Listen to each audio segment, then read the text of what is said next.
Bueno, buenos días, buenas tardes, buenas noches, chicos y chicas de Química Orgánica 1.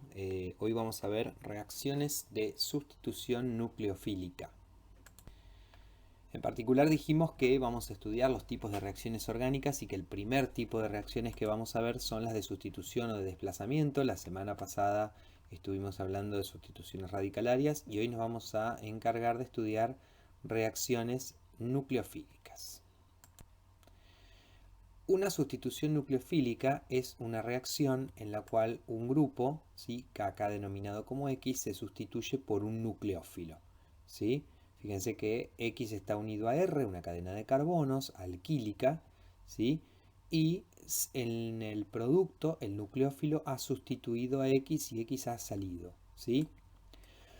Es una reacción en la cual un nucleófilo sustituye a otro, porque dado este es nucleófilo, pero el grupo saliente que está acá, el que salió también es nucleófilo, también lo es, ¿sí? Son reacciones muy versátiles, tienen digamos, mucha aplicación y hay muchos ejemplos de este tipo de reacciones. Y vamos a ver muchos ejemplos, ¿sí? Así que bueno, a prepararse. Y los compuestos, digamos, la dan compuestos en los cuales X es un átomo muy electronegativo o un grupo atractor de electrones, ¿sí? Y R es una cadena en la cual el carbono que está unido a X tiene hibridación sp3, ¿sí? Eh, Acá hemos puesto una reacción genérica, ¿sí?, de sustitución nucleofílica en la cual vamos a llamar sustrato, como dijimos siempre, a la molécula orgánica. El reactivo va a ser el nucleófilo que va a desplazar al grupo saliente, que va a ser X, el que va a salir, y esto va a ocurrir en un determinado solvente. Y estos cuatro factores, estos cuatro aspectos, los vamos a ver para diferentes tipos de reacciones y de mecanismos de reacción. Así que vamos a empezar de a uno.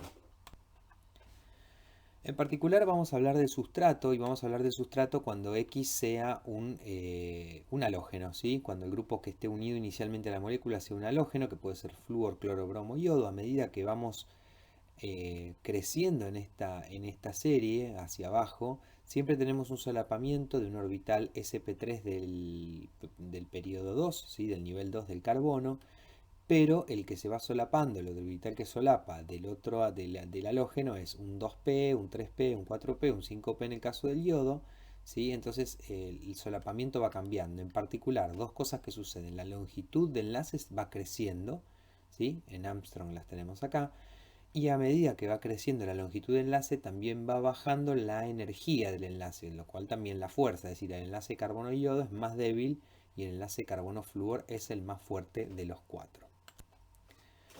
Respecto a los nucleófilos, ¿sí?, son, digamos, moléculas que tienen pares de electrones no compartidos, ¿m?, y que los ceden para unirse con otro átomo. Y pueden ser, como habíamos visto en su momento, nucleófilos con carga negativa o neutros sin carga, ¿sí?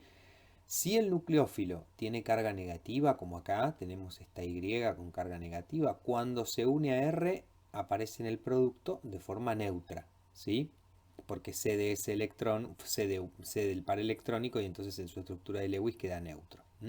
Ejemplos de nucleófilos negativos son oxidrilo, ¿sí?, hidróxido, cianuro, cloruro, todos los halogenuros, ¿sí?, alcóxidos. Hay muchos ejemplos de nucleófilos negativos. En cambio, si tenemos nucleófilos sin carga, neutros, como el agua, por ejemplo, acá está el ejemplo del agua. El agua es neutra pero tiene pares electrónicos para donar. Cuando se une a este R desplazando al grupo saliente, ¿sí?, Eh, nos queda esta estructura en la cual el agua, por ejemplo acá, que el oxígeno tiene tres enlaces, es positivo, ¿sí? O sea, el producto es positivo acá.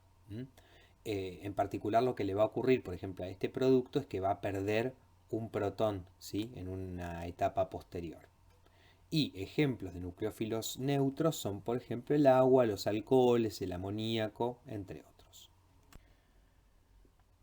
Bueno, para recordar que la nucleofilia es un concepto cinético, ¿sí? O sea que es una medida de qué tan rápido es una molécula o un ion para atacar, ¿sí?, con su par electrónico a un átomo que sea deficiente en electrones. O sea, la nucleofilia indica quién es más rápido que otro, ¿sí?, y es un concepto de tipo relativo además. para medir la velocidad, ¿sí?, de diferentes nucleófilos se debe tomar un compuesto de referencia y el que se suele tomar es yoduro de metilo en metanol, ¿sí? Y tomando al metanol como nucleófilo estándar, quiere decir su velocidad relativa se la toma como 1 y se mide en el resto en función de qué tan rápido reaccionan con respecto a lo rápido que reacciona metanol, ¿sí? Vamos a ver, por ejemplo, que los alcoholes y el agua los vamos a llamar nucleófilos débiles y su velocidad, su reactividad relativa es justamente 1, ¿sí? Todos son similares al metanol. Hay nucleófilos que son más débiles, como los ácidos carboxílicos, por ejemplo, cuya velocidad es 100 veces menor a la del agua y a la de los alcoholes. Estos son nucleófilos muy débiles. Hay nucleófilos regulares, como el amoníaco, cloruro, fluoruro o los carboxilatos, que reaccionan 1000 veces más rápido que el agua y que los alcoholes y los vamos a llamar nucleófilos regulares. Los buenos nucleófilos son, fíjense, bromuro, hidróxido, los alcóxidos, cianuro, amiduro, que tienen velocidades 10.000 veces aproximadamente más rápidas que metanol, ¿sí? Y esto lo vamos a llamar nucleófilos buenos. Y nucleófilos muy buenos son aquellos que tienen este tipo de velocidades relativas, más de 100.000 veces que metanol, ¿sí? Y son yoduro, sulfidrilo, R-azufre negativo, ¿sí? Así que bueno, acá tenemos una pequeña tabla, ¿sí?, de nucleófilos distinguidos entre muy débiles, débiles, regulares, buenos y muy buenos. Igualmente hay que tener en cuenta que la reactividad de un nucleófilo dado puede cambiar de una reacción a otra, ya que depende del sustrato, del solvente y de las concentraciones de reactivo. Pero como una primera aproximación, esta tabla nos indica la reactividad de los distintos nucleófilos. Bueno, esta filmina es solo a modo de recuerdo, ¿sí?, a modo de recordar un par de cosas que dijimos en la clase sobre tipos de reactivos. En principio, la nucleofilia tiene ciertas regularidades. Por ejemplo, en un mismo periodo de la tabla periódica, la nucleofilia va de la mano, vamos a decir así, aumenta cuando aumenta la basicidad. Por ejemplo, hidróxido es más básico que fluoruro, ¿sí?, y por ende mejor nucleófilo también. Amoníaco es más básico que agua y también mejor nucleófilo que agua. Cuando un átomo, el átomo nucleofílico es el mismo, la nucleofilia también es paralela a la basicidad. Por ejemplo, alcóxidos e hidróxidos son más nucleófilos y mejores bases que los carboxilatos y más que los alcoholes y el agua, ¿sí? Cuando tengo en cambio un mismo grupo de la tabla periódica, nucleofilia y basicidad no siguen la misma tendencia. Por ejemplo, el yoduro es el menos básico de los iones halogenuro, pero es el más nucleofílico. Es el más grande de ellos y por ende sus electrones están más alejados y se mantienen con menor firmeza, y el yoduro es una base más estable que fluoruro, por ejemplo, que es el que está en la otra punta, en el otro extremo del grupo.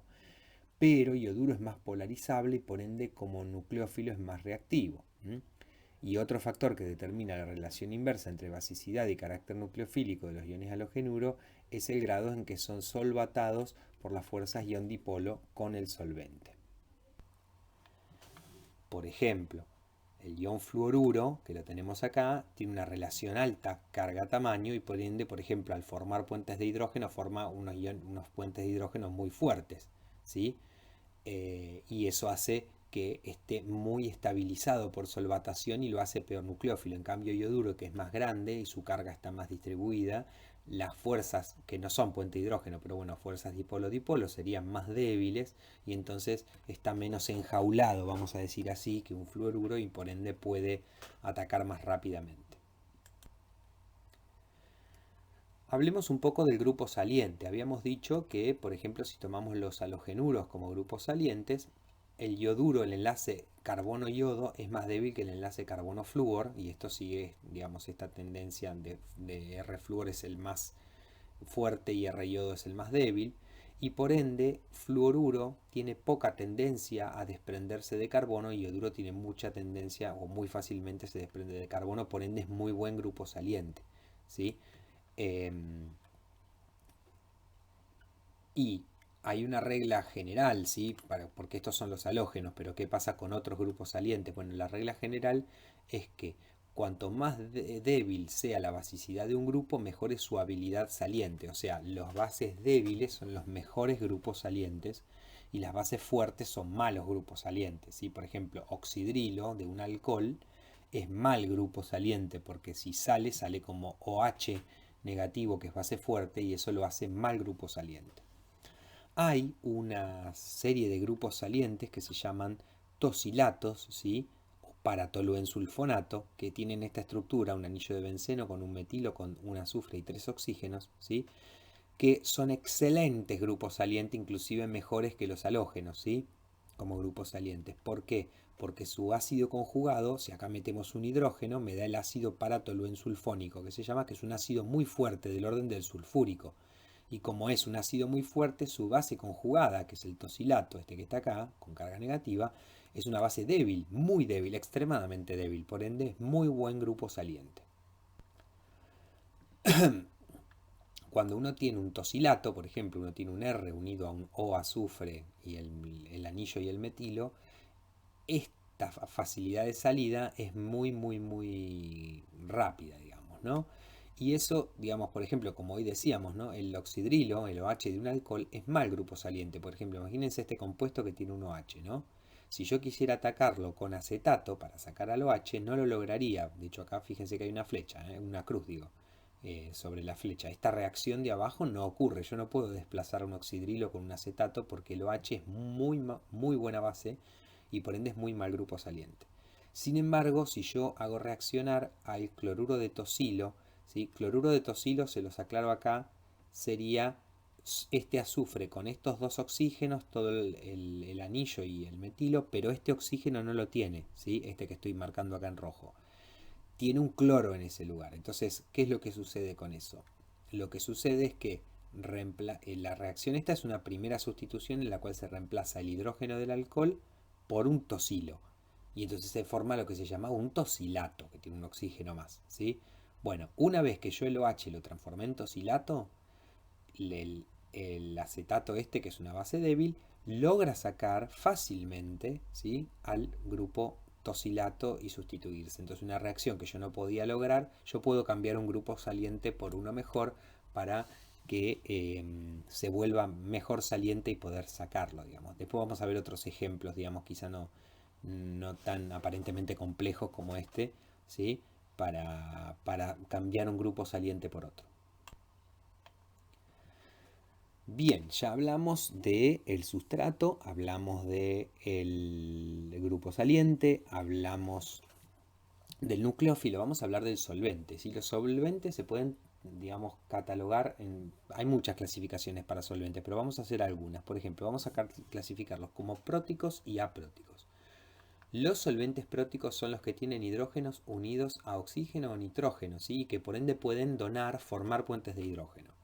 Estos solventes pueden solvatar aniones y cationes, ¿sí?, tanto a aniones como a los cationes por interacciones dipolo-dipolo y a veces por puentes de hidrógeno, ¿sí? Por ejemplo, acá tenemos el agua solvatando sodio, catión sodio, y el agua solvatando al anión cloruro. Esto lo hemos visto en química general, así que digamos no representa quizá mucho nuevo. Los solventes apróticos son los que tienen un hidrógeno unido, los que carecen de hidrógeno unido a átomo electronegativo, ¿sí?, y no hay hidrógeno polarizado positivamente. Solamente van a poder solvatar cationes, ¿sí? ¿Por qué? Porque van a tener pares electrónicos, por ejemplo acá como tiene el agua, ¿sí?, y van a poder solvatar cationes. Pero al no tener estos hidrógenos unidos a algo electronegativo, no van a poder solvatar aniones. Por ejemplo, acetona, acetonitrilo, dimetilsulfóxido. Ahora después les muestro las estructuras, pero para que vayamos viendo algunos nombres. Los solventes se pueden clasificar también según su polaridad, ¿sí? La constante dieléctrica es el número que mide la polaridad, lo van a ver bien en física 2, pero puntualmente la idea es el vacío tiene constante dieléctrica igual a 1. Y la constante dieléctrica de cualquier sustancia lo que indica es cuánto puede moderar, como dice acá, la fuerza de atracción entre partículas con cargas opuestas comparadas con un estándar, ¿sí? Entonces, por ejemplo, si yo pongo dos cargas en el vacío, las cargas, digamos, se ejercen una determinada fuerza entre sí. Pero si yo en el medio meto un solvente, esa fuerza disminuye. Bueno, cuánto disminuya esa fuerza es la constante dieléctrica. ¿sí? Cuanto mayor es la constante dieléctrica, más capacidad tiene el solvente para mantener separadas las especies positivas y negativas, porque les disminuye la fuerza y por ende las puede mantener separadas, ¿sí? Los disolventes con constantes dieléctricas altas se clasifican como disolventes polares, ¿sí?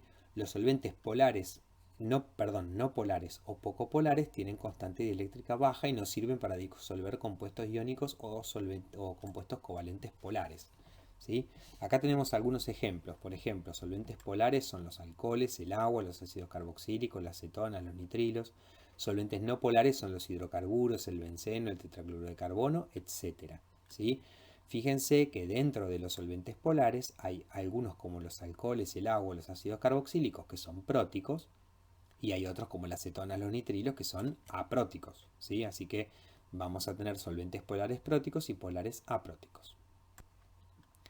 Bueno, acá hay una lista de solventes como para que tengan idea, están ordenados según polaridad de abajo hacia arriba, ¿sí? Fíjense que el agua es uno de los solventes más polares que hay, junto con el ácido fórmico, que tienen constante dieléctrica bien alta. Luego hay solventes como DMSO, que es un azufre con oxígeno y dos metilos, acetonitrilo, que es un metilo con un grupo ciano, ¿sí? Dimetilformamida, bueno, hay metanol, etanol, ¿sí? HMPA, acetona.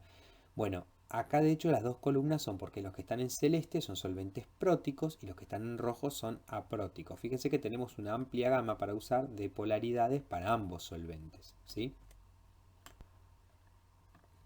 Y acá tenemos una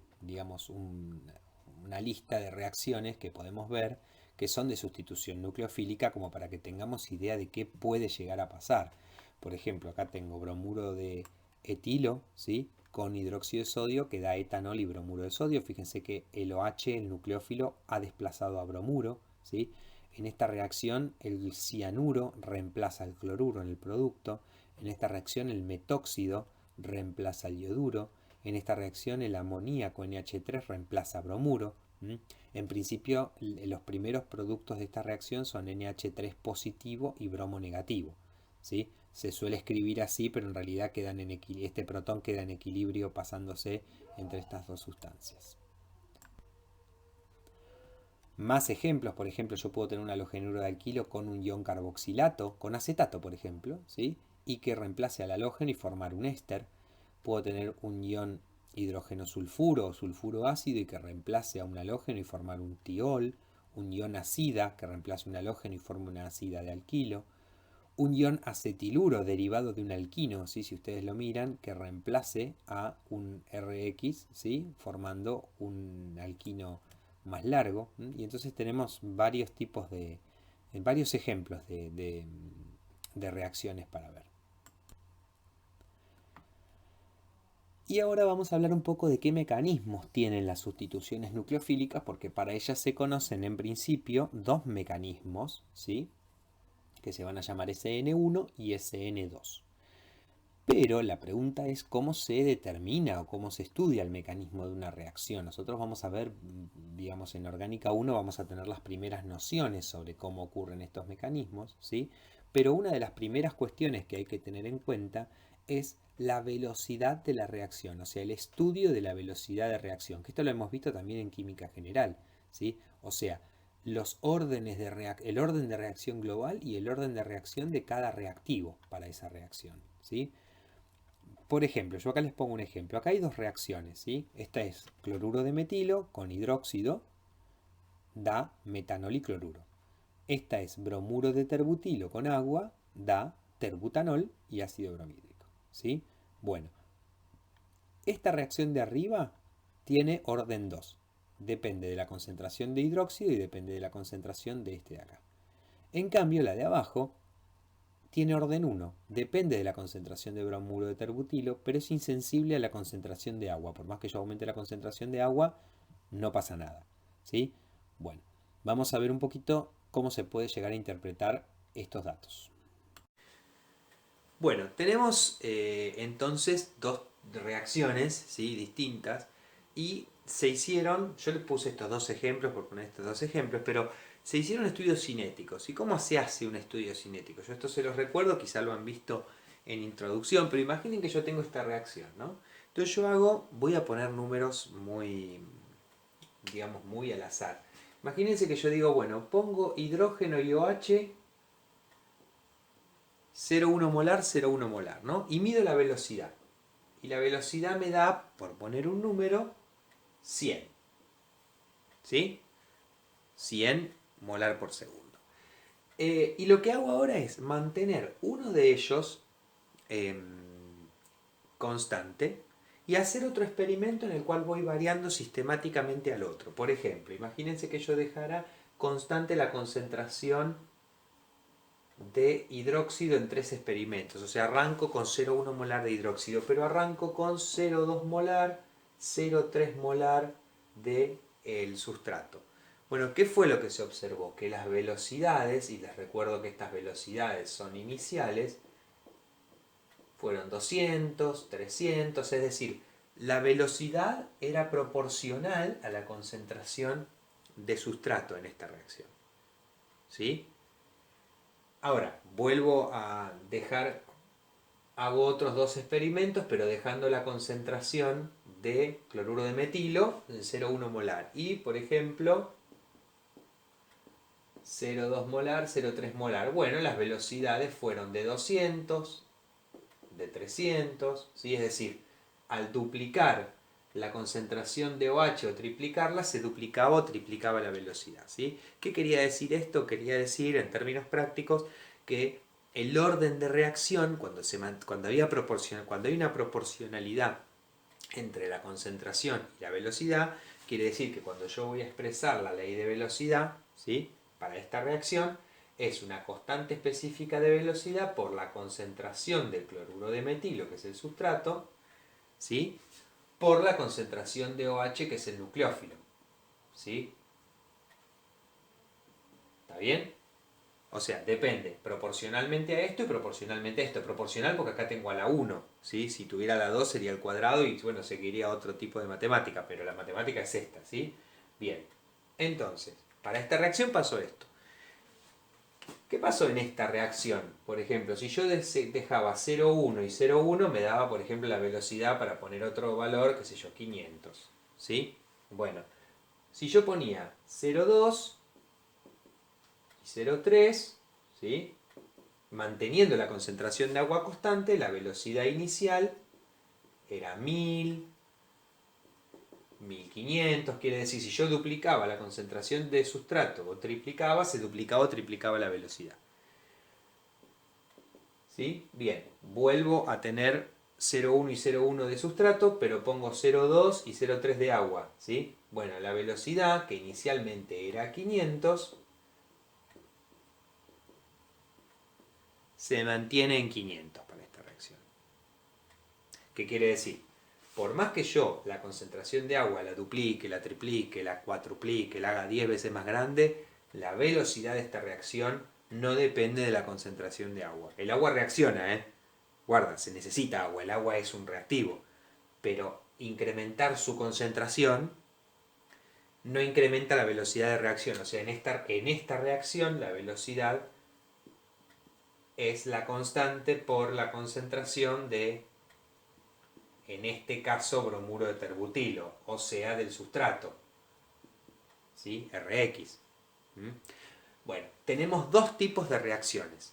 Aquellas en las cuales la velocidad depende tanto del sustrato como del nucleófilo, y tenemos otras reacciones, o vamos a tener otras reacciones de sustitución nucleofílica en las cuales la velocidad depende solo del sustrato.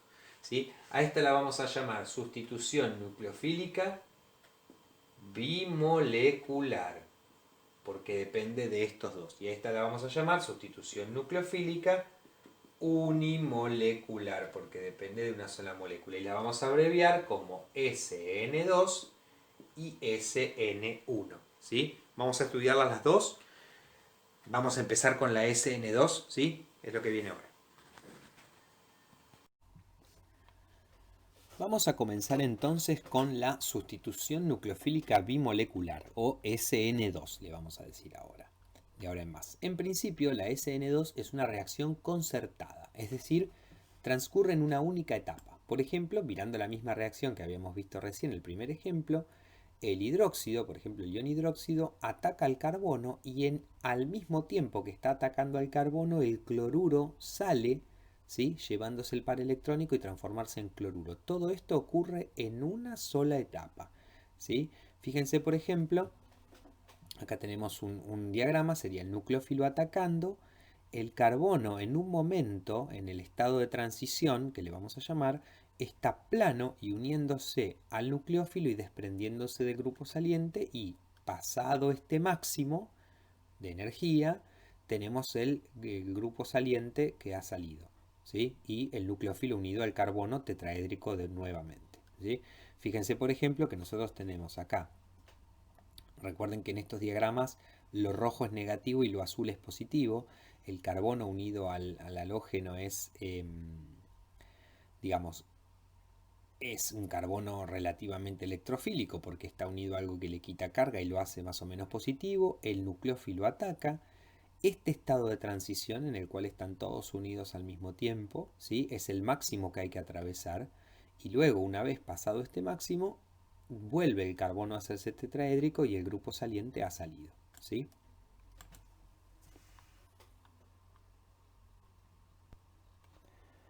El perfil de energía para estas reacciones tiene una sola etapa con un único estado de transición para atravesar y no hay intermediarios. Ese estado de transición es, digamos, corresponde a un carbono que tiene una hibridación próxima a una sp2, ¿sí? Fíjense que si uno tiene, este es el estado de transición, sería un carbono plano con hibridación sp2 con un orbital p perpendicular a los tres orbitales sp2, con el nucleófilo de un lado, el grupo saliente del otro, y ambos, o sea, la carga negativa se la distribuyen entre todos, o sea, la carga negativa está repartida parte entre el nucleófilo y parte entre el grupo saliente, ¿sí? Ese es el estado de transición, o sea, el máximo que hay que pasar para que la reacción haya ocurrido. ¿Qué es lo que ocurre durante ese, digamos, ese atravesar el estado de transición? El nucleófilo invierte el tetraedro del átomo de carbono que está sustituyendo, como dicen los libros, como un paraguas que se le voltea al viento, ¿sí? Este proceso se llama inversión de Walden y ocurre durante la SN2. Por ejemplo, en este video que tenemos acá, fíjense, está el nucleófilo entrando y se unen todos al mismo tiempo, y sale el grupo saliente. Fíjense que los tres R que miraban para la izquierda en el producto ahora miran los tres hacia la derecha, ¿sí? Es como si se hubiera invertido ese tetraedro, ¿sí? Y esto es importante, en la SN2, esto ocurre solo en la SN2, implica para atravesar el estado de transición dos cambios de hibridación. Tienen que pasar de sp3 a sp2 y luego de sp2 a sp3 nuevamente. Bueno, entonces decimos que en la SN2 yo tengo un carbono que es tetraédrico, ¿sí? Con un grupo saliente, puede ser un halógeno, puede ser algún otro grupo saliente, y el nucleófilo con un par de electrones ataca lo que uno dice siempre por atrás, o sea, ataca por atrás de donde está el halógeno y el halógeno se separa, todo en un solo paso, ¿sí? En ese paso el nucleófilo se une al carbono y el grupo saliente sale, ¿sí?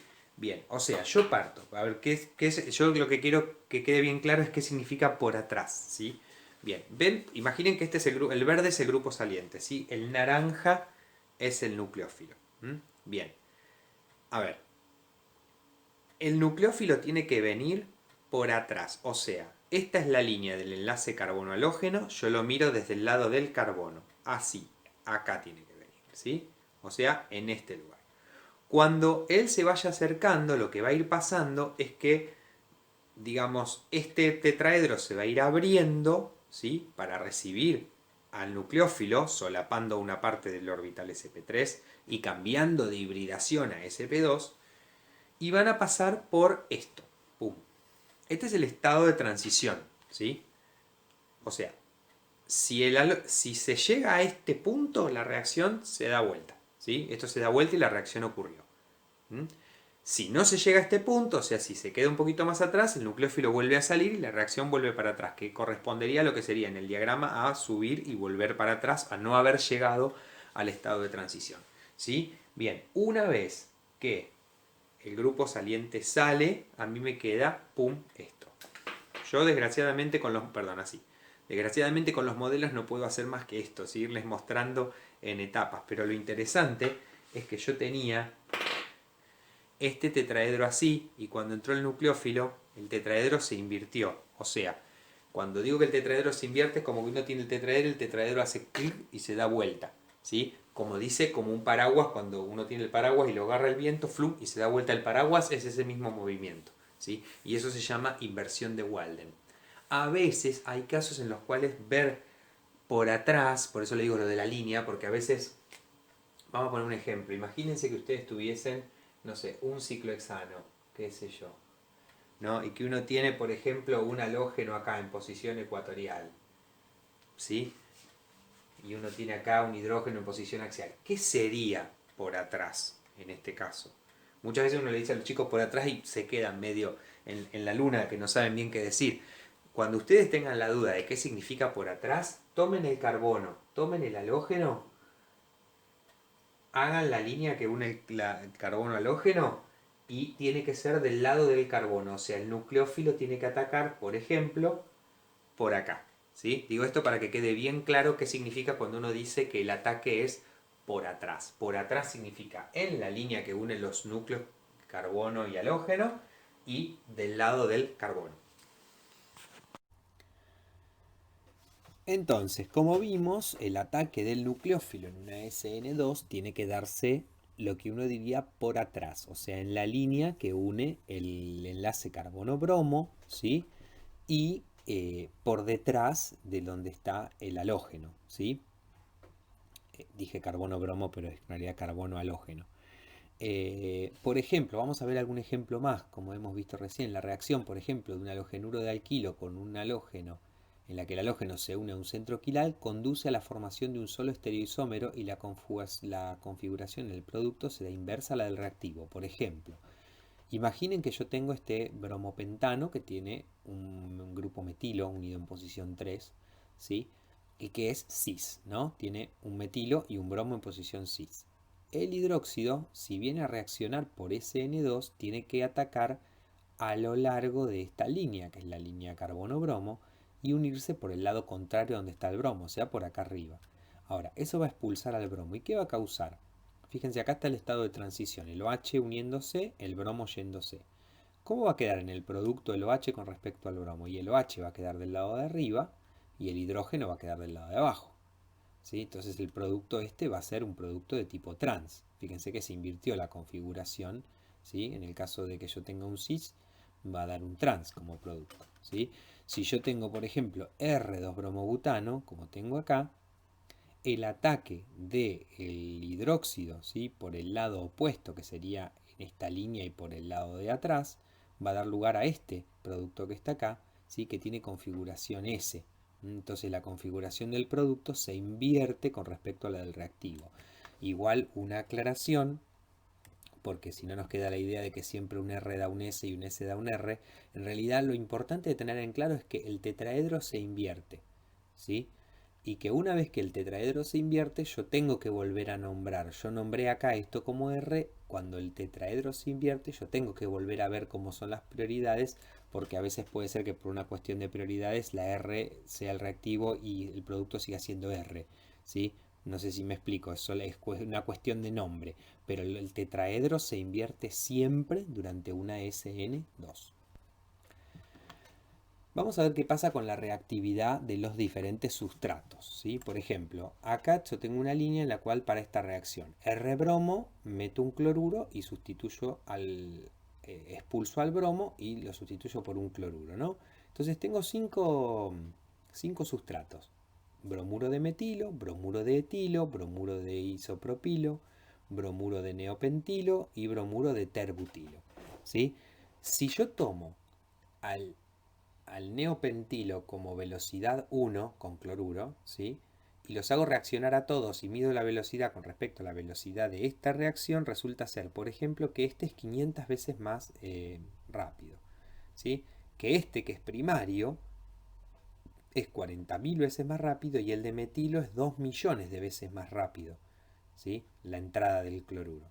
Y que es terciario, que tiene 3 metilos, es bastante menor que esta, ¿sí? Bueno, podemos sacar alguna conclusión en principio de esto y es que la línea, esta se va a mantener, esta tendencia. Los halogenuros de metilo o los sustratos de metilo son los más rápidos para reaccionar. Los primarios son un poco más lentos, los secundarios son más lentos, ¿sí? Que tienen un hidrógeno acá, y los terciarios son bastante más lentos.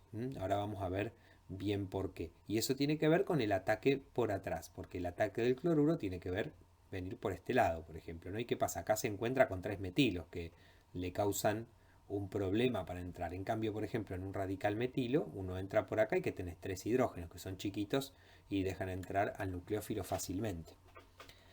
Los halogenuros vinílicos y de arilo, ¿sí? Que son los que tienen un halógeno, unido a un doble enlace o un halógeno unido a un anillo aromático, no tiene la posibilidad del nucleófilo de entrar por atrás. Fíjense que acá sería por atrás es meterse prácticamente en el doble enlace y acá sería meterse dentro del anillo, cosas que digamos a efectos prácticos son imposibles y por ende no reaccionan por ese N2. Vamos a seguir hablando un poco de esto de los primarios, secundarios y terciarios, y esto tiene que ver con los sustituyentes voluminosos, ¿sí? Que tiene la molécula y que impiden la entrada del nucleófilo. Esas causas digamos, de que las reacciones se hagan más lentas por la presencia de grupos voluminosos se denominan lo que vamos a llamar de además efectos estéricos, ¿sí? Los efectos estéricos o impedimentos estéricos son aquellas, digamos, cuestiones que tienen que ver con el volumen de los grupos, ¿sí? Ya de algo de esto habíamos visto cuando hablamos de conformaciones y hablamos de que había grupos más grandes que otros y hablamos de la palabra estérico y acá le vamos a empezar a llamar impedimento estérico porque la presencia de esos grupos dificulta la reacción, ¿sí? Y de hecho es la que explica por qué, por ejemplo, los halogenuros de metilo son los más reactivos hacia la SN2 y los de terciarios son los menos reactivos hacia la SN2 y eso vamos a decir porque están más impedidos y los de metilo están menos impedidos. Vamos a ver un esquema un poco más tridimensional de la cosa. Por ejemplo, imagínense, este sería bromuro de metilo, ¿no? El nucleófilo tendría que entrar por acá. Yo acá tengo bromuro de etilo que tiene CH2 y un grupo metilo acá, que es grandote, ¿sí? Miren lo que grande que es. Entonces ya la entrada del nucleófilo se ve dificultada. Si yo tengo bromuro de isobutilo como este, que tiene dos grupos metilo y un hidrógeno, ya la entrada es bastante más difícil y en un terciario como este, la entrada es bien difícil. ¿Por qué es ¿por qué es difícil la entrada? Porque imagínense que acá entrara el nucleófilo. ¿Cómo es el estado de transición? Acá lo tenemos dibujado, ¿sí? Sería un OH, por ejemplo, entrando, un bromo saliendo, y imagínense que acá hubiera no dos, sino tres R's, ¿sí? Estos tres R's causan digamos, un gran problema estérico o de repulsión tanto con el bromo como con el OH y eso hace que este estado de transición sea muy difícil de alcanzar. En cambio, si yo tengo tres hidrógenos, como en el metilo, no hay casi repulsión estérica con bromo y con OH y el estado de transición es fácil digamos, de alcanzar y de que la molécula se invierta. No solamente, digamos, el hecho de que sean primarios, secundarios o terciarios afecta la reactividad hacia la SN1, sino que la molécula entera puede tener otros lugares, no solo el carbono donde ocurre la sustitución, sino en sus cercanías, que cause algún problema de tipo estérico. Por ejemplo, miren estos tres bromuros, son bromo unido a CH2 en todos los casos, pero el tema es que después de ese CH2 vienen otros grupos, ¿sí? Bueno, yo acá lo que va pasando es que lo que viene después es como si yo tomara este CH3 del bromuro de etilo y lo fuera sustituyendo con un metilo, con dos metilos y con tres metilos, ¿sí? Bien, ¿y qué va pasando con la velocidad hacia la SN2? Fíjense, la SN2 con yoduro de litio es, tomamos como velocidad patrón la del bromuro de etilo. Bueno, la del bromuro de propilo es muy parecida, es 1,08, ¿sí? Es un poquito más lenta, pero cuando yo ya, digamos, pongo 2 metilos se hace más lenta, y cuando pongo 3 metilos, si bien es primario y tiene que reaccionar por SN2, es muchísimo más lenta, ¿sí? Miles de veces más lenta que la original. Así que tenemos que los efectos estéricos explican que los más reactivos hacia la SN2 son los primarios, ¿sí? Los halogenuros o los sustratos de tipo primario, y ni hablar si son sustratos de metilo, mejor todavía, y si, digamos, si son primarios y ramificados, eso va a ir dificultando su reactividad hacia la SN2.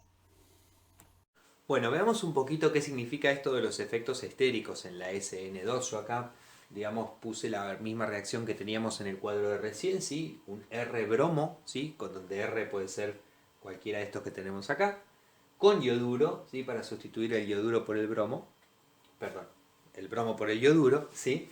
Y yo amplié un poquito los valores, los valores que aparecían en la tabla eran estos 4, yo puse un par más como para recordar un par de cosas.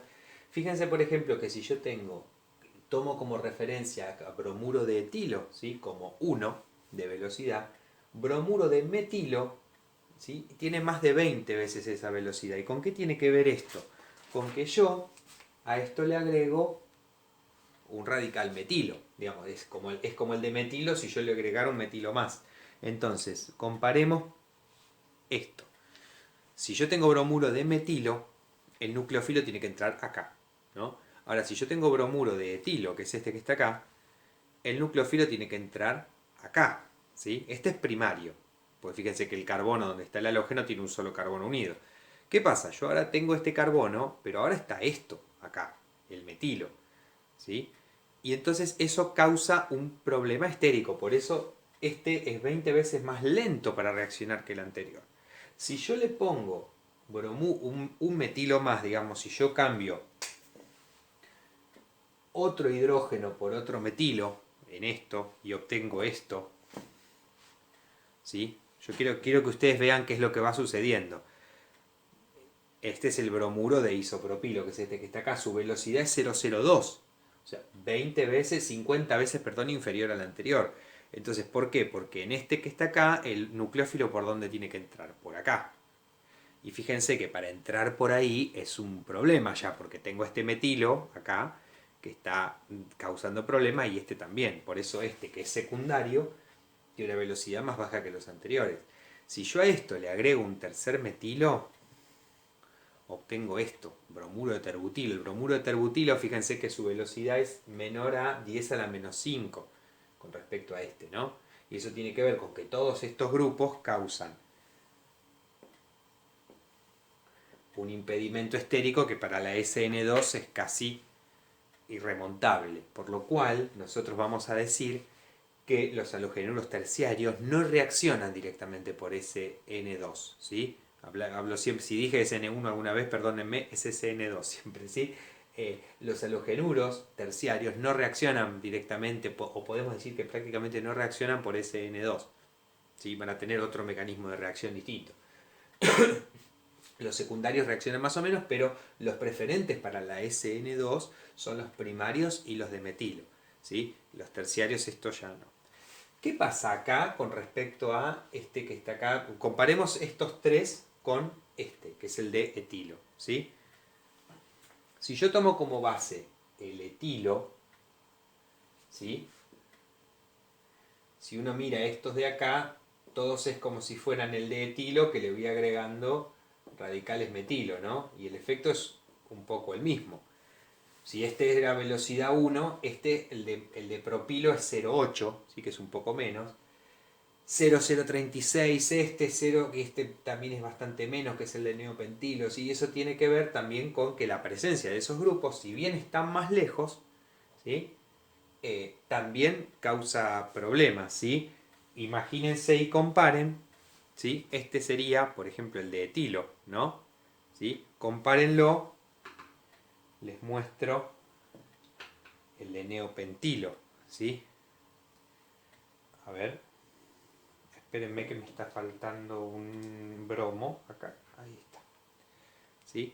Este sería el bromuro de neopentilo. Este carbono es primario, ¿sí? Si uno lo mira con cariño, es primario, ¿sí? Fíjense que el bromo está al lado de un CH2. Pero ¿qué pasa con esto? Este grupo causa impedimento estérico para entrar al nucleófilo, porque el nucleófilo tiene que entrar acá. Y esto, si bien no está justo al lado del lugar, pero está por ahí también, ¿sí? Entonces, esos serían como efectos estéricos un poco más alejados y de hecho las ramificaciones, por más que uno las ponga lejos, algún efecto en la SN2 siempre tienen. Bueno, hay ejemplos de impedimentos estéricos que no son quizá tan lineales como el tema de primario, secundario, terciario, pero que digamos sirven como para que uno se ubique en lo importante que son las estructuras y las conformaciones en química orgánica. Por ejemplo, si uno toma el 1-bromo 3-metil ciclohexano, hay dos isómeros, el cis, que tiene los dos, el bromo y el metilo mirando para el mismo lado, y el trans, ¿sí? Y sin embargo, tienen diferente reactividad hacia la SN2, ¿sí? El trans, es más reactivo hacia la SN2 que el cis, ¿sí? Bien, primera cuestión que uno diría, ¿no? Si el nucleófilo ataca por atrás, este metilo no tendría que joder un poco acá, digamos, y entorpecer la entrada del nucleófilo. No, al contrario, pareciera que ayuda. Y uno dice, pero ¿y cómo puede ser eso? ¿Sí? Bueno, y eso tiene que ver con lo que habíamos visto en algún momento, lo que es súper importante, que son las conformaciones. Si yo, vamos a pensar en esto, imaginemos que yo lo tengo al ciclohexano conformado en forma de silla, ¿no? Bueno, imaginemos que este es el carbono número 1 donde está el bromo y este es el carbono número 3 donde está el metilo. ¿Sí? Bien. Eh, el metilo es el grupo más voluminoso y por ende es el que va a quedar en ecuatorial. O sea, yo acá el metilo seguramente lo voy a ubicar en ecuatorial y él va a ser el que va a gobernar la... ¿cómo se llama? La, la conformación de la molécula. ¿Sí? Ahora, este bromo que está acá, ¿sí? ¿Para dónde tiene que apuntar? A ver, yo tengo acá, este tiene el axial para abajo y el ecuatorial para arriba. Y el bromo tiene que quedar igual que como está el metilo, o sea, para arriba. Esta sería su conformación más estable. ¿Sí? O sea, con ambos en ecuatorial. El trans, en cambio, tiene, si yo hago lo mismo, yo tengo el metilo acá en posición ecuatorial, ¿sí? Que es el grupo voluminoso, y yo tengo acá un axial hacia abajo y un ecuatorial hacia allá. ¿Sí? El bromo tiene que mirar para la cara opuesta del metilo. Yo el metilo lo puse mirando para arriba, así que el bromo lo voy a poner mirando hacia abajo, hacia la posición axial. ¿Sí? Y acá es donde está la diferencia. Entonces, vamos a ver, por ejemplo, ¿no? Este es este, ¿sí? Yo lo hice todo en modelo condensado, sin los palitos, justamente para ver las cuestiones estéricas, ¿sí? Tiene el metilo que está en celeste, yo lo puse en celeste para que lo veamos bien, ¿sí? Está en posición ecuatorial, mírenlo, y el hidrógeno este es el que está en axial, y este bromo es el que quedó en axial y el hidrógeno en ecuatorial, ¿no? O sea, está bien, es este mira hacia abajo y el bromo mira hacia arriba, así que es trans, ¿sí? ¿Cómo sería su reactividad hacia la SN2? Miremos cómo sería la entrada de un nucleófilo. Yo tengo acá carbono, bromo, ¿no? El nucleófilo tendría que entrar por acá donde ustedes están viendo. ¿Sí? No hay mucho problema, ¿no? Para entrar por acá. O sea, tampoco es que es una maravilla, pero está todo esto bastante lejos del centro donde va a reaccionar. ¿Sí? Veamos qué pasa en el otro caso. Yo acá tengo tanto el bromo como el metilo en ecuatorial, que es esta conformación que está acá, ¿no? El metilo y el bromo, ambos en ecuatorial, sus hidrógenos están en axiales, son estos que agarro acá, ¿sí? Fíjense que los hidrógenos miran los dos para abajo y el bromo mira para arriba, el metilo mira para arriba, así que cis, ¿sí? Bien, yo acá tengo el carbono con el bromo. Yo soy el nucleófilo y quiero entrar. Tengo que entrar por acá, a esto. Yo se los voy a señalar. Acá tienen que entrar. Acá. En donde tengo el dedo. Díganme si entrar ahí es fácil, ¿sí? Acá está el halógeno, ¿eh? Fíjense. No, es un problemón entrar acá. ¿Cómo haces para entrar acá? Tenés todo el anillo que te está tapando la entrada, ¿sí? Entonces fíjense que justamente esto explica. Si uno lo mira acá lo ve. Por eso yo hoy decía, el nucleófilo tiene que entrar por acá, y acá están los hidrógenos axiales, el anillo, los carbonos. En cambio acá, cuando yo tengo la línea carbono-bromo, el nucleófilo tiene que entrar por acá, que está bastante más despejado. ¿Sí? Chicos, por favor, no se van a empezar a acordar ahora reglas como entonces el trans y el cis reaccionan más. No, no, no. Cada vez que nosotros les pedimos que analicen la reactividad del cis o el trans, cada vez hay que hacer las sillas de esto en estos casos, ¿no? Analizar la conformación y ver qué es lo que sucede con los modelos en la mano en principio, ¿sí? Porque estos son ejercicios bien para hacer durante el seminario. Seguimos con el tema. Bien, entonces ya hablamos de los tipos de sustratos en la SN2 y cuál es su importancia, ¿sí? O cómo influyen en la velocidad. Vamos a hablar ahora un poco de la fuerza del nucleófilo, ¿sí? Sabemos que en la SN2 la concentración de nucleófilo afecta la velocidad de reacción, pero también lo hace su fuerza, ¿sí? La naturaleza del nucleófilo, ¿sí? Los nucleófilos buenos dan SN2 rápidas y los nucleófilos malos dan SN2 de tipo lenta, ¿sí?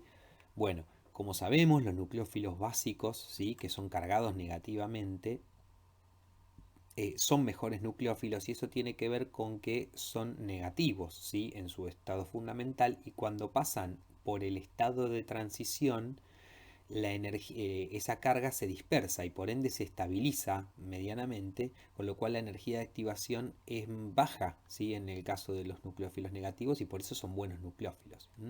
En el caso de qué pasa cuando uno baja digamos, en un grupo, la polarizabilidad, como dijimos, explica por qué un ion fluoruro o un ion del periodo 2 en general es menos nucleófilo que el yoduro o que de los periodos inferiores.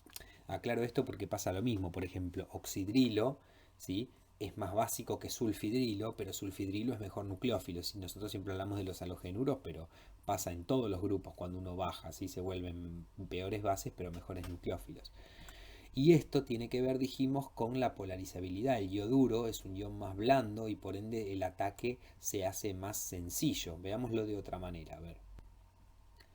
Por ejemplo, fluoruro es un ion más duro, entonces cuando va a atacar se deforma difícilmente para hacer el solapamiento con el carbono. En cambio, yoduro tiene los electrones alejados más alejados del núcleo, y por ende es un anión más blando y más polarizable, y entonces se deforma fácilmente para llegar a unirse con el carbono. En el estado de transición, un fluoruro tiene poco solapamiento y un yoduro ya está bien solapado con el carbono. Eso hace que este estado de transición sea más estable medianamente, y que entonces la reacción con yoduro sea más rápida y que por ende sea mejor nucleófilo. Acá tenemos una lista de nucleófilos y su velocidad de reacción en reacciones en las cuales todos estos nucleófilos que están acá reaccionan con bromuro de metilo para sustituirse, ¿sí? Fíjense, tenemos agua, acetato, amoníaco, cloruro, hidróxido, metóxido, yoduro, cianuro y hidrosulfuro. Y miren cómo es la velocidad de reacción. El agua se toma como compuesto de referencia, pero acetato es 500 veces más rápido, amoníaco 700 veces, 1000 veces el cloruro, 125.000 veces el sulfidrilo y el cianuro, ¿sí? Entonces la velocidad depende de qué nucleófilo se trate en la SN2. Una aclaración: cuando el nucleófilo es neutro, por ejemplo como el agua, la reacción va a ocurrir en dos etapas, pero la primera etapa es la sustitución nucleofílica, ¿sí? Por ejemplo, si yo tengo agua, ¿sí? Y un halogenuro, un RX, el agua desplaza la X y forma este ion, y este fue el paso de sustitución nucleofílica. ¿Qué pasa? En un paso posterior, una molécula de agua o cualquier molécula que ande por ahí dando vuelta saca un protón y forma el producto final, que es un alcohol, ¿sí? Pero si bien tiene dos etapas, la reacción es una SN2 en una única etapa, porque esta es la sustitución que ocurre en una etapa única. ¿Qué pasa con el grupo saliente en la reacción SN2? El grupo saliente sale durante la única etapa que tiene la reacción, con lo cual los buenos grupos salientes hacen que la reacción sea más rápida, ¿sí? ¿Qué es un buen grupo saliente? Dijimos, un grupo capaz de acomodar efectivamente los electrones que le van a quedar asignados luego de desprenderse del carbono, ¿sí? Con lo cual, como dice acá, los buenos grupos salientes son las bases débiles, o sea, las bases conjugadas de los ácidos fuertes. ¿Por qué las bases débiles? Porque las bases débiles son aquellas sustancias que acomodan bien la carga negativa que tienen, ¿sí? O si son neutras, mejor todavía. Por ejemplo, acá tenemos una lista, ¿sí?, de grupos salientes posibles, ¿sí?, para la SN2, ¿sí? Y todos estos que están acá, por ejemplo, ¿sí? Fíjense quién está acá. Por ejemplo, cloruro, ¿sí? Cloruro es una base muy débil. ¿Por qué? Porque proviene de quién es su ácido conjugado, el ácido clorhídrico, que es fuerte, tiene pK menor a 0, ¿sí? Entonces, como proviene de un ácido fuerte, es una malísima base, ¿sí? Igual va a ser cloruro y ioduro, van a ser los tres malas bases, porque vienen de un ácido fuerte, y por ende van a ser muy buenos grupos salientes, ¿sí? Lo mismo va a pasar con todos estos. Agua es un muy buen grupo saliente porque es muy poco básica el agua, ¿sí? Acetato, trifluoroacetato son relativamente buenos grupos salientes. Los que provienen de ácidos débiles como cianuro, amoníaco, fenóxido, aminas, ¿sí?, van a ser grupos salientes buenos. Los que, digamos, aquellas bases que sean bases fuertes como el oxidrilo o el metóxido van a ser malos grupos salientes, y amiduro o metiluro, que provienen de ácidos extremadamente débiles y por ende son muy buenas bases, van a ser muy malos grupos salientes. Así que a tener un poquito, digamos, fresca esta tabla como para tener idea de quiénes pueden ser buenos o malos grupos salientes. ¿Qué pasa con el solvente en la SN2? ¿Sí? La velocidad de la SN2 depende del tipo de solvente utilizado en el proceso, como dice acá. En principio, un par de cuestiones. Un solvente polar que sea prótico no es un buen solvente para la SN2 porque rodea al nucleófilo y reduce su nucleofilia, ¿sí? ¿Se acuerdan que dijimos que los solventes polares próticos pueden solvatar tanto aniones como cationes? Entonces solvata los aniones, que suelen ser los nucleófilos, ¿sí?, y entonces no lo dejan reaccionar libremente. Segundo, dado que los reactivos son sustancias polares, deben disolverse en solventes polares. Yo no puedo usar solventes no polares en la SN2 porque lo que yo tengo que disolver suelen ser sustancias de tipo polar, ¿sí? Entonces un disolvente poco polar va a tener poco efecto en la energía del estado de transición, mientras que uno polar estabiliza el estado de transición con separación de cargas y disminuye la energía de activación y aumenta la velocidad de reacción, ¿sí?, en una SN2. Es decir, yo tengo que usar un solvente de tipo polar, pero yo no puedo usar un solvente de tipo prótico, por lo tanto tengo que usar solventes polares apróticos. Seguimos con los solventes polares próticos. ¿Por qué no se suelen usar en la SN2? O en realidad no es que no se suelen usar, ¿por qué retardan la SN2? ¿Sí?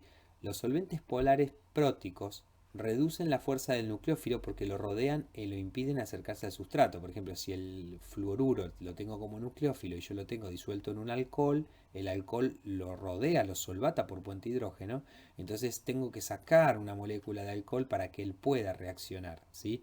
Es decir, el solvente causa un estorbo en la sustitución SN2 cuando es prótico.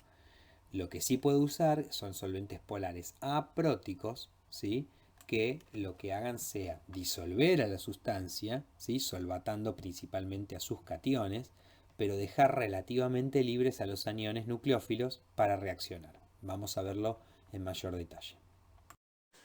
Bueno, entonces, ¿por qué un solvente polar aprótico acelera las reacciones SN2? ¿Sí? Para eso volvamos a escribir el diagrama de reacción, energía potencial, avance de reacción, ¿sí? Nosotros en este diagrama tenemos, por ejemplo acá, ¿qué tengo yo en la SN2? El sustrato y tengo el nucleófilo, ¿sí? Y tengo un perfil de energía de este tipo, ¿no? Donde acá voy a tener R nucleófilo y X negativo. ¿Qué es el estado de transición o a qué corresponde? A el nucleófilo uniéndose al R y saliendo el grupo saliente, ¿no? A esto habría que hacerlo con hibridación y todo, pero no quiero hacer demasiada historia. Y tengo la carga repartida, ¿sí?, entre los dos, entre el X y el nucleófilo, ¿sí? ¿Qué pasa? Si yo pongo un solvente, ¿sí?, que sea muy polar y sobre todo que sea prótico, o sea, los solventes polares, ¿qué estabilizan acá de todo esto? Y yo acá tengo cargas negativas y acá tengo carga negativa dispersa, ¿sí? Los solventes polares van a estabilizar las cargas, o sea, por ejemplo, van a estabilizar a esto, ¿sí? Y van a estabilizar a esto. ¿Por qué? Porque acá hay aniones, ¿sí? Hay iones, de hecho hay cationes también, y el solvente polar va a estabilizar estas cosas. Pero este estado de transición que tiene carga que está dispersa es menos estabilizado, ¿sí?, por el solvente polar. Entonces, ¿qué es lo que hace el solvente polar? Fíjense.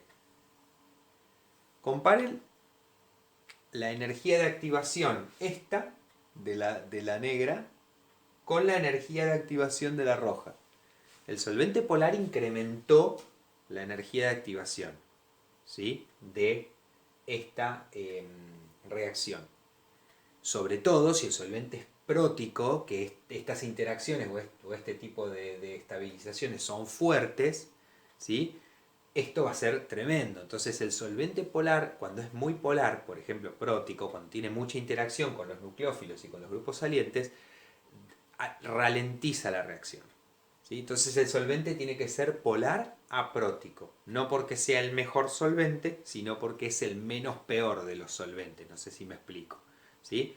¿Por qué tiene que ser polar? Dijimos porque tiene que disolver, y como hay cosas, digamos, iónicas dando vuelta, hay que usar un solvente polar, no se puede usar hexano ni benceno, ¿sí?, que en este caso no causaría ningún problema. Hay que usar un solvente polar aprótico, ¿sí? ¿Para qué? Para que estas estabilizaciones sean lo menos posibles y entonces no incrementar demasiado la energía de activación.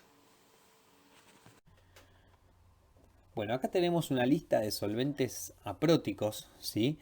Particularmente tenemos, digamos, toda una gama de polaridades, desde solventes muy polares hasta solventes muy poco polares como el hexano, ¿sí? Y cuando hablamos de solventes polares apróticos, hablamos, por ejemplo, acetona, ¿sí?, que, digamos, tiene dos metilos unidos a un carbonilo, la NN-dimetilformamida o DMF, ¿sí?, que tiene esta estructura, el acetonitrilo, que tiene un metilo unido a un grupo ciano, o el dimetilsulfóxido, ¿sí?, que tiene dos metilos unidos a un grupo sulfóxido, que es un SO. ¿Sí? Fíjense que tienen polaridades bastante grandes, ¿sí?, y a pesar de todo son apróticos y no pueden formar puentes de hidrógeno, ¿sí? Acá tenemos unas estructuras, ¿sí?, de solventes polares apróticos que son particularmente útiles en la SN2, recién los teníamos acá, la dimetilformamida, ¿sí?, que es, digamos, un derivado de si estos fueran dos hidrógenos sería formamida, derivada del ácido fórmico, y tiene dos grupos metilo, así que dimetilformamida o DMF. Dimetilsulfóxido es como una acetona pero tiene un azufre en el medio. Y la hexametilfosforamida, ¿sí?, tiene un fósforo unido a un oxígeno con 3 nitrógenos y 6 metilos. Todos estos grupos tienen algo en común. Primero, que se conocen más por sus siglas que por sus nombres, ¿sí? DMF, DMSOH, MPA son siglas muy conocidas, ¿sí? Segundo, tienen pares electrónicos sobre átomos electronegativos, ¿sí? Y eso les va a permitir solvatar fácilmente cationes, ¿sí? Los cationes son bastante bien solvatados por todos estos, digamos, por todos estos iones, solventes. Sin embargo, la parte positiva de estos solventes está encerrada, digamos, en una cubierta de, por ejemplo, grupos metilos, ¿sí? Por ejemplo, miren, la hexametilfosforamida tiene su carga negativa sobre este oxígeno, bárbaro, y lo positivo está en la otra punta de la molécula, que está como protegida por un montón de grupos metilo, y eso hace que no pueda solvatar fácilmente aniones. Todos estos solventes lo que hacen es solvatar cationes, ¿sí?, que no van a jugar ninguna, eh, ningún papel en la SN2 y dejar libres, o por lo menos poco solvatados, a los aniones, que son los nucleófilos, y entonces no, digamos, no los molestan para, digamos, para poder reaccionar. Entonces, hablando del mecanismo SN2, hagamos un pequeño resumen. La reacción ocurre en una sola etapa, sin intermediarios, o sea, es concertada. Su ecuación de velocidad muestra que la rapidez depende tanto del sustrato como del nucleófilo, o sea, la velocidad es una constante específica de reacción por la concentración de sustrato por la de nucleófilo. Los sustratos quirales, en sustratos quirales la SN2 ocurre con inversión de la configuración, ¿sí? Los factores que afectan la SN2 son el sustrato, ¿sí? Debe carecer o tener poco impedimento estérico, o sea, preferentemente metílico, primario o a veces secundario. El nucleófilo, una SN2, se favorece con buenos nucleófilos. Respecto al grupo saliente, cuanto menos básico es mejor grupo saliente. Y respecto al solvente, la velocidad aumenta para solventes polares apróticos. Todas estas características son para el mecanismo de sustitución nucleofílica bimolecular. Pero, como habíamos visto al principio de la clase, hay reacciones que ocurren por otro mecanismo que se llama sustitución nucleofílica unimolecular y es lo que vamos a ver a continuación.